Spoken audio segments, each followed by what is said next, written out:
Varicose veins కి సరైన చికిత్స కోసం సంప్రదించండి ఎవిస్ హాస్పిటల్. నమస్తే రమ్మగారు. నమస్తే జయ. చందమామ కథ ఏదైనా చెప్తారండి? పూర్వం అట ఓ జమీందార్ గారు ఉండేవారు. జమీందార్ గారు అబ్బాయి పెళ్లి కుదిరిందట. పెళ్లి కుదిరిందని చుట్టుపక్కల వాళ్ళ అందరికీ చెప్పుకుని ఏదో భోజనాలు ఏర్పాటు చేశారు. పెళ్లి కూతురు కోసం చేయించిన నగలు నాణ్యాలు అవన్నీ ప్రదర్శనకు పెట్టారు. అయితే ఒక అద్భుతమైన రత్నహారం చేయించారట. చాలా అద్భుతంగా ఉందట. అయితే ఏమైంది, ఈ పెళ్ళికి పిలుపు ఈ నిస్తార్థం అయిపోయింది. పిలుపుల్లో ఒక జాగీర్దారికి కూడా పిలుపు వెళ్ళింది. జాగీర్దార్ గారింట్లో ఏదో అక్కరయ్యి వాళ్ళు కొంచెం లేటుగా వచ్చారు. ఓహో. జాగీర్దార్ గారికి ఒక కూతురుద్ది, తార ఆ పిల్ల పేరు. ఆ అమ్మాయి అందరికీ చెప్పింది, నేను జమీందార్ గారింటికి ఫంక్షన్కి వెళ్తున్నా, వాళ్ళు చేయించిన రత్నహారం చూసొచ్చి అందరికీ చెప్తానని ఫ్రెండ్స్కి చెప్పుకుంది. తీరా వీళ్ళు వెళ్ళేసరికి లేట్ అయిపోతే ఈ ప్రదర్శన అంతా అయిపోయి జనాలు భోజనాల దగ్గరికి వచ్చేసారు. ఈ తార చూద్దామనుకుంటే నగలు లేవు ఇక్కడ. మిగిలిన నగలన్నీ వీళ్ళకి తెలుసు, అవన్నీ పాతకాలంవి చూశారు. కొత్తగా పెళ్లి కూతురు కోసం చేయించిన రత్నహారం అక్కడ లేదు. సరే, ఈ పిల్ల ఏం చేస్తుంది, అటు ఇటు తచ్చట్లాడి, వాళ్ళ అమ్మగారికి ఏమీ ఆసక్తి లేదు. మిగిలిన పెద్దవాళ్ళందరికీ ఏముంటాయి, నగలు నాణ్యాలు వస్తువులు చూసే భ్రాంతి చిన్నపిల్లలకే ఉంటుంది.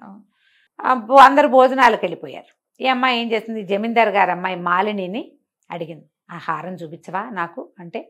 ఆ మాలినేమో కొంచెం విసుగ్గా మొహం పెట్టి, అబ్బా అవన్నీ సర్దేశాము, అవన్నీ ఇప్పుడు ఎవరు తీస్తారు, లోపల పెట్టేశాం, పెళ్ళప్పుడు చూద్దుగానిలే అంది. ఈ పిల్ల కొంచెం చిన్నపుచ్చుకుంది. అందరికీ చెప్పొచ్చింది, నేను చూసొస్తాను. ఇక్కడ మాకేదో హోల్డ్ ఉందని మనం చెప్పినప్పుడు ఫ్రెండ్స్ అందరు ఏమంటారు, ఆ ఒట్టి గొప్పలు చెప్పుకుంటుంది అలా అనేస్తారని పిల్ల కొంచెం మూతి ముడుచుకుని అటు ఇటు తిరుగుతుంటే ఈ మాలినితోటి తార మాట్లాడుతున్నప్పుడు అక్కడ ఒక ముసలాయన కూర్చుని ఉన్నారు. ఒక ఆయన ఎట్లాంటి మామూలు సాధారణ బట్టల్లో ఉన్నారు. పంచధవతి చొక్కా వేసుకున్నారు, లాల్చీను ఓ ధవతి కట్టుకుని ఉన్నారు. సామాన్యం మామూలు బట్టలు, జమీందార్ గారి సైజు లెవెల్ బట్టలు కాదు, పెద్ద ఫంక్షన్ లెవెల్ కూడా ఆయన ఏం పాటించినట్టు లేడు. తల అది తెల్లగా ఉండి మీసాలు అవి తెల్లబడిపోయినాయి, మంచి ఎత్తుగా అజానుబాహువుగా ఉన్నాయి. ఆయన ఏమమ్మా ఏమిటమ్మా నీ పేరు అని పలకరించి, ఎవరమ్మా ఇవి, ఏం చదువుకున్నావు, ఇది 4 అడిగి, ఏమిటి హారం చూద్దామని ఉందా నీకు అన్నాడు.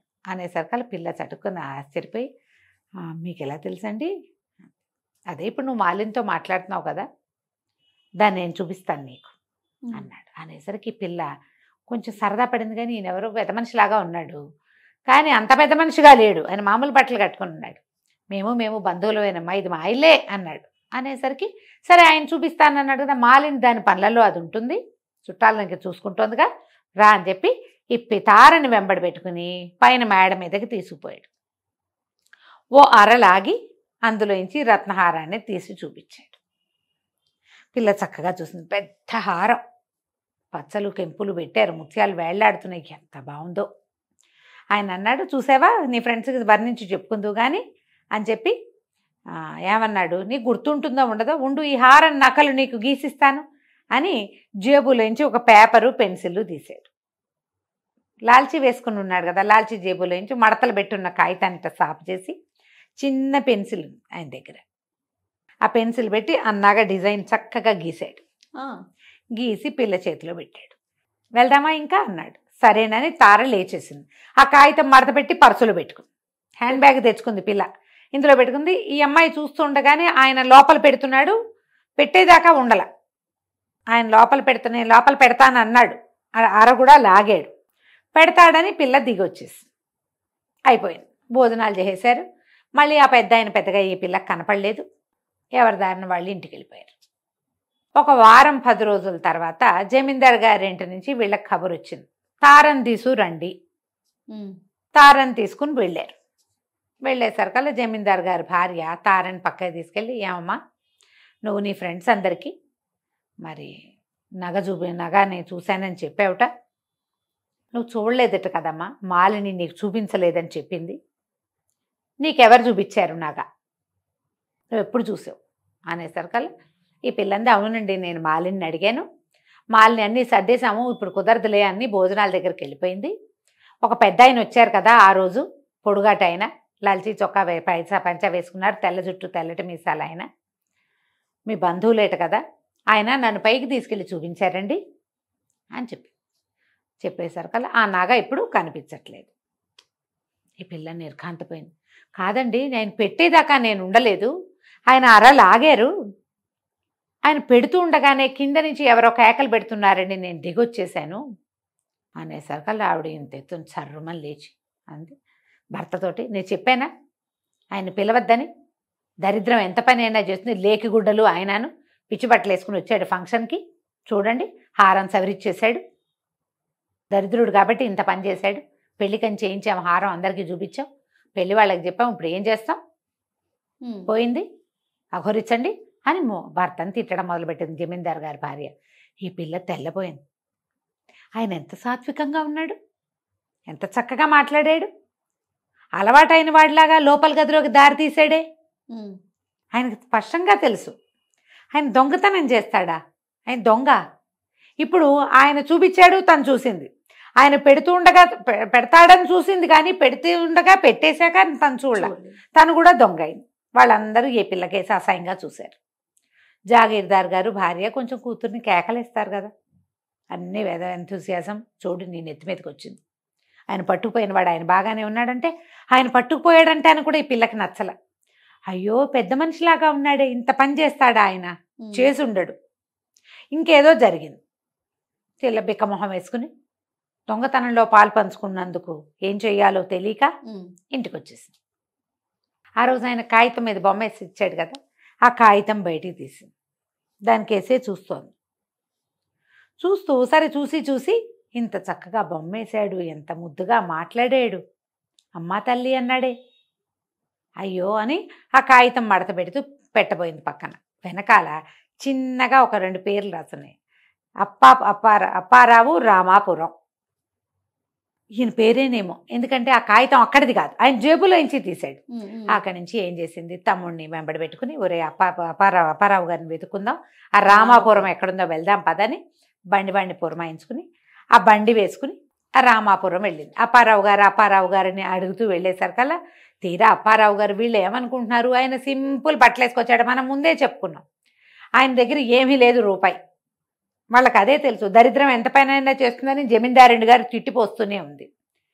మరి అన్నదమ్ముడు పిలవకపోతే ఎలాగే, అందుకని పిలిచానంటున్నాడు ఆయన. తీరా చూస్తే పెద్ద ఇల్లు అయింది. జమీందారు గారికి తీసిపోయే ఇల్లు కాదు అది, జమీలో ఎంత ఇల్లుందో ఇక్కడ కూడా అంత పెద్ద భవంతి ఉంది ఇక్కడ.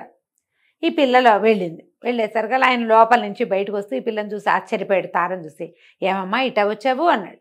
అనేసరికి, తాతగారు ఆ రోజు మీరు నాకు నగ చూపించారు కదండి, అది పోయిందిటండి, వాళ్ళందరూ మీరే దొంగ అంటున్నారు, మీతో పాటు నన్ను దొంగని చేశారండి అనేసరికి వాళ్ళు పక్క నవ్వాడు.